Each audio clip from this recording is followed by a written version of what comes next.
My channel. আজকে আমি চলে এসেছি একটি রোমান্টিক লাভ স্টোরির গল্প নিয়ে। তো চলো শুরু করা যাক।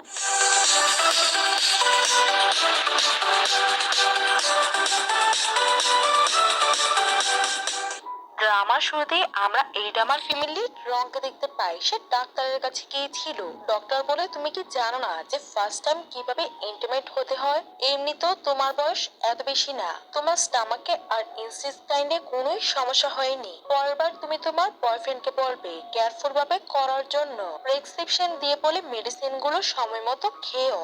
রং বলে, ধন্যবাদ ডক্টর, আর প্রেসক্রিপশন নিয়ে বাইরে এসে পড়ে আর ভাবতে লাগে এসব কিছু কালকে রাতের জন্য হয়নি তো। তখনই আমরা একটা ফ্ল্যাশব্যাক দেখতে পাই যেখানে রং টাকা ইনকাম করার জন্য বাড়ি গিয়ে কাজ করছিল, যেখানে তার একটা অপরিচিত লোকের সঙ্গে দেখা হয়। আর ওই রুমের মধ্যে শুধুই মিস্টার জি ছিল, যে হচ্ছে আমাদের এই ড্রামার মেইনলি। রং তয়লা দিয়ে মিস্টার জি কে ওয়েট করতে যায়। মিস্টার জি তখন তাকে জিজ্ঞাসা করে, তুমি কে? রং বলে, আমি এইখানকার ওয়েটার। মিস্টার জি বলে, তাহলে তুমি আমার থেকে দূরে থাকো। এটা শুনে রং ওইখান থেকে চলে যেতে লাগে। তখনই ওইখানে ওই বারের ম্যানেজার চলে আসে আর মিস্টার জি কে বলতে লাগে, স্যার আমরা এখনো আপনার ড্রাইভারের সঙ্গে যোগাযোগ করতে পারিনি, তাই আপনি উপরে গিয়ে রেস্ট করুন। যখনই আপনার ড্রাইভারের সঙ্গে যোগাযোগ হবে আমি আপনাকে ডেকে নিব।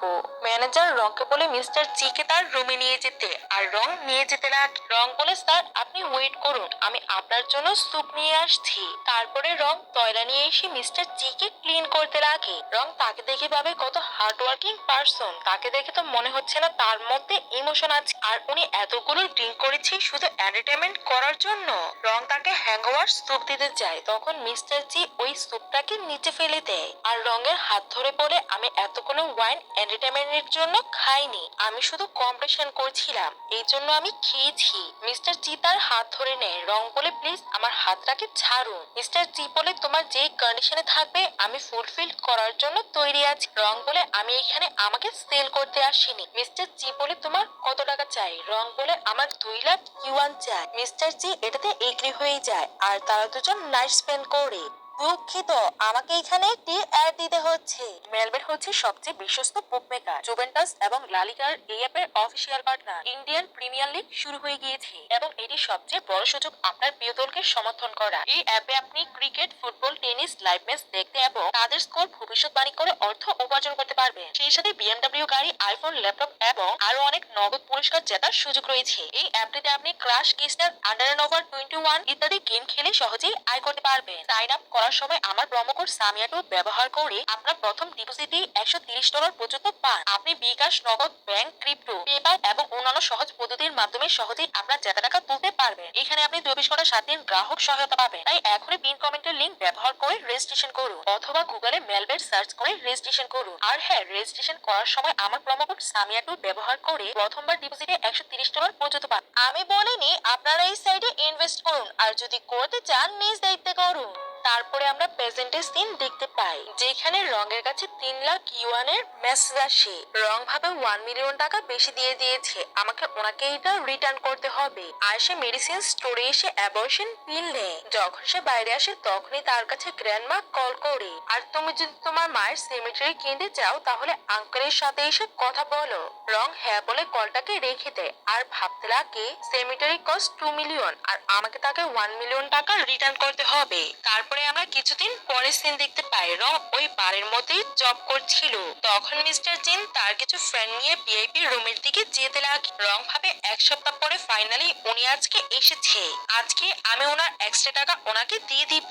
আর সে তার ফ্রেন্ডের কাছে গিয়ে বলে, আজকে কি আমরা আমাদের ডিউটিটা এক্সচেঞ্জ করতে পারি? ফ্রেন্ড বলে, কি ব্যাপার, মনে হচ্ছে যে তুমি ওই রিচ ম্যানের প্রতি একটু বেশি ইন্টারেস্টেড। রং বলে, এমন কিছুই না। ফ্রেন্ড বলে, সে এই সিটির রিচ ম্যানদের মধ্যে একজন আর তাকে সিডিউস করার ব্যাপারে একদমই ভাববে না। রং বলে, ওকে। পরের দিনে রং সবার জন্য ড্রিঙ্ক নিয়ে যায়। মিস্টার জো তাকে দেখে চিনে যায় যে এটা তো ওই মেয়েটাই যার সঙ্গে সে ওই দিন নাইট স্পেন্ড করেছিল।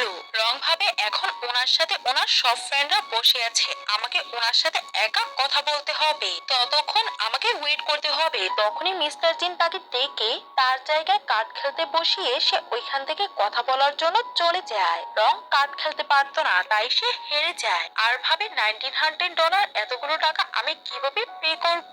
তখনই মিস্টার জিন এসে তার সাহায্য করে আর সে জিতে যায়। তখন তার ফ্রেন্ডরা কথা বলা বলি করতে লাগে যে মিস্টার জিন আজ পর্যন্ত কোনো মেয়েরই কাছে যায়নি, কিন্তু তোমার কাছে গিয়েছে। তোমরা কি একে অপরকে আগে থেকেই চিনতে? রং বলে না না, আমি ওনাকে চিনি না। মিস্টার জিন এটা শুনে ভাবতে লাগে সে মিথ্যে কথা কেন বলছে, আমরা তো এক সপ্তাহ আগে নাইট স্পেন্ড করেছি। আর সে বলছে যে সে আমাকে চিনে না। আর সে রঙের কাছে এসে বলে আমার জন্য স্যুট নিয়ে রুমে আসো। যখনই রং তার কাছে যায় মিস্টার জিন বলে আমি শুনেছি যে আজকে অন্য কারো ডিউটি ছিল, কিন্তু তুমি তার জায়গায় কেন এসেছ? তোমার উদ্দেশ্য কি আমার কাছে আসার? রং বলে আমার কোনো উদ্দেশ্য নেই, আমি তো শুধু আপনার 1 মিলিয়ন টাকা আপনাকে ফিরিয়ে দিতে এসেছি। আপনি 1 মিলিয়ন এক্সট্রা টাকা আমাকে দিয়ে দিয়েছিলেন। মিস্টার জিন এটা শুনে অবাক হয়ে যায় আর বলে এই এক্সট্রা টাকা তোমারই, এনজয় করো। এটা বলে উনি ওইখান থেকে চলে যায়। রং তো এটা শুনে খুশি হয়ে যায়, কিন্তু এখনো তার কিছু টাকার প্রয়োজন ছিল। সে তার কাজ শেষ করে যাচ্ছিল, তখনই ম্যানেজার এসে তাকে ব্ল্যাক কার্ড দিয়ে বলে মিস্টার জিন তোমাকে একদিনের জন্য বুক করেছে আর এটা হচ্ছে তোমার অ্যাডভান্সের 100 মিলিয়ন। তুমি ওনাকে ভালো সার্ভিস দিও যেভাবে উনি স্যাটিসফাইড হবে। পরের দিন রং গ্রামে এসে তার আঙ্কেলকে টাকা দিয়ে তার মায়ের কেভিয়ারটা বানাতে বলে। তখনই তার ভমিটিং ফিল হয় আর গ্র্যান্ডমা জিজ্ঞাসা করে তুমি কি প্রেগন্যান্ট? রং বলে না গ্র্যান্ডমা, টাকার জন্য আমি একটু বেশি ওভারটাইম করেছিলাম, তাই লাঞ্চ আর ডিনার ঠিক সময়ে করতে পারিনি। এসিডিটি হয়ে গেছে হয়তো, আমি ঠিক হয়ে যাব। পরের দিনে সে তার মায়ের কেভিয়ারের কাছে এসে ফ্লাওয়ার রাখে আর ভাবে মা আমি আপনার শেষ উইশটাকে পূরণ করে হয়তো আমি ঠিক হয়ে যাব। পরের দিনে সে তার মায়ের কেভিয়ারের কাছে এসে ফ্লাওয়ার রাখে আর ভাবে মা আমি আপনার শেষ উইশটাকে পূরণ করে দিয়েছি। তখনই তার মনে পড়ে যায় যে ছোটবেলায় তার দাদি তাকে আর তার মাকে বাসা থেকে বের করে দিয়েছিল, কারণ উনি নাতি দিয়েছিল আর রং ছিল নাতনি। তাই রঙের সঙ্গে রঙের মাকেও বাসা থেকে বের করে দেন আর দাদি বলেছিলেন যে আমি আমার ছেলেকে আবারও বিয়ে দিব। এসব কিছু ভেবে রং কানা করছিল। তখন জিনও ওই সেমিটারিতে এসেছিল। রং তাকে দেখে আঙ্কেলকে জিজ্ঞাসা করে আঙ্কেল উনি কে? আঙ্কেল বলে সে সেমিটারির ওনার, অনেক বেশি রুড। রং ভাবে তার দেওয়া টাকাগুলো তার কাছেই চলে গেল। অন্যদিকে মিস্টার জিনের অ্যাসিস্ট্যান্ট বলে এই মেয়েরা কিছুদিন যাবত এইখানে অনেক বেশি ঘোরাঘুরি করছিল, কারণ সে তার মায়ের কবরটা এইখানে দিতে চাচ্ছিল, কিন্তু তার কাছে এনাফ টাকা ছিল না আর সে অনেক গরিব ফ্যামিলি থেকে বিলং করে। সে পাশে বিলেজে থাকে আর আজকে সে ফাইনালি তার মায়ের কেভিয়ার বানিয়েই ফেললো। পরের দিনে বৃষ্টি হচ্ছিল। রং ট্যাক্সির জন্য ওয়েট করছিল। মিস্টার জিন তাকে দেখে তার গাড়িতে এসে বসতে বলে রং বারণ করে দেয়।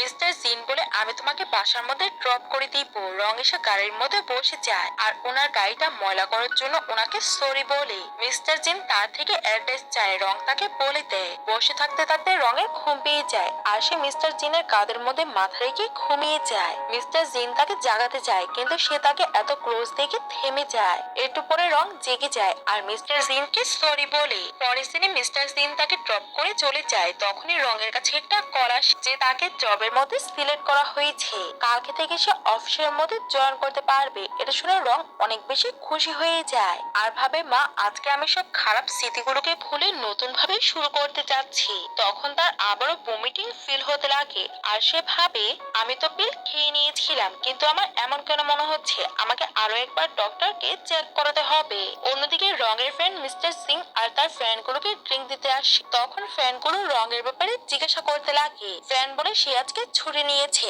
আর আজকে নাইট শিফটটা সে করবে না আর সে আজকে মর্নিং শিফট করে চলে গিয়েছে। এটা শুনে মিস্টার সিং অবাক হয়ে যায় আর বলে সে চলে গিয়েছে কারণ মিস্টার সিং তাকে টাকা দিয়েছিল। আর সে ভাবতে লাগে রং শুধু তার টাকার জন্যই তার সাথে ছিল। এটা ভেবে সে ফ্রেন্ডকে বলে কোনো সমস্যা নেই, তুমি এখন এখান থেকে যাও। পরের দিন রং তার অফিসে যায় আর ওইখানে সবাই রঙের সঙ্গে অনেক ভালো আচরণ করতে লাগে। রঙের সাথে যেই মেয়েটা ছিল সে তাকে বলে বস আজকে অফিসে আসবে আর আমাদের সবাইকে টিচিং করাবে। এটা শুনে সব মেয়েরা বসের জন্য পাগল হয়ে যায় আর রঙও দেখতে চাইছিল যে তাদের বসটা কে। তখন একটা মেয়ে রংকেও মিস্টার জিনের ছবি দেখায়। এটা দেখে রং এত বেশি শকড হয়ে যায় যে সে ফাইলটাকে নিচে ফেলে দেয় আর ভাবে সে আমাদের বস। পরের সিনে মিস্টার জিন সব নিউ এন্টারদের ক্লাস নিচ্ছিল। তাকে দেখে রং তার ফেসটাকে নিচু করে নেয়। মিস্টার জিনও তখন তাকে নোটিস করে নেয় আর ভাবে সে আমাকে ফলো করে এইখানেও এসে গিয়েছে আর সে কত ট্রিক্স করবে। আর তার মনে হতে লাগে যে রং তার লেকচার গুলোকে শুনছে না, তাই সে ইচ্ছে করে তাকে একটা কঠিন প্রশ্ন জিজ্ঞাসা করে। তখন সব এমপ্লয়িরা বলতে লাগে যে মিস্টার জিন রংকে একটা কঠিন প্রশ্ন জিজ্ঞাসা করেছে, কিন্তু রং এটার আনসার দিয়ে দেয়। মিস্টার জিন এর দেখে তার উপরে ইমপ্রেস হয়ে যায়, কারণ সে কোনোদিনও এক্সপেক্ট করেনি যে সে এত ভালোভাবে প্রশ্নটার অ্যান্সার দিবে। তখন ওইখানকার সবাই তার জন্য ক্ল্যাপিং করে। পরের সিনেমা দেখতে পাই মিস্টার জিন অ্যাসিস্ট্যান্টকে রঙের ব্যাপারে খোঁজ খবর নেওয়ার জন্য পাঠিয়েছিল।